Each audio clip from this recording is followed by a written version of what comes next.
Sean Rains and Joseph Maharaj were sentenced by U.S. District Judge Nelson S. Roman to 12 years and 90 months in prison, respectively, for their roles in a scheme that defrauded a White Plains company where they were previously senior executives. Rains was found guilty after a 2-week jury trial of conspiracy to commit mail fraud, and conspiracy to launder money. Maharaj had earlier pleaded guilty to 1 count of conspiracy to commit mail fraud. According to the indictment, statements made in public court proceedings, and evidence presented during the trial, Rains and Maharaj were executives at OrthoNet, a healthcare claims processing firm located in White Plains, New York. From about 2009 to 2017, they devised and implemented a scheme to defraud OrthoNet of over $4 million and launder the proceeds. Together with others, they created fictitious vendors that claimed to provide services for OrthoNet.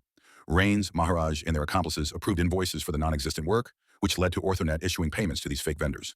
The money was then converted to cash to obscure the source of the fraudulent proceeds, which they divided among themselves.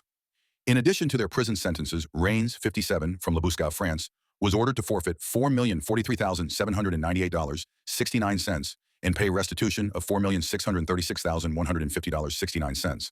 Maharaj, 42, from Goldens Bridge, New York, was ordered to forfeit $4,034,411.19 and pay restitution of the same amount.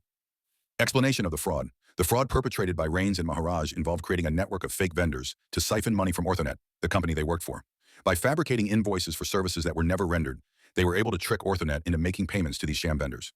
This scheme allowed them to misappropriate funds totaling over $4 million, while disguising the origins of the stolen money by converting it to cash. The actions of Rains and Maharaj constitute multiple criminal offenses, including mail fraud. This involves using the postal service or electronic communications to execute a fraudulent scheme.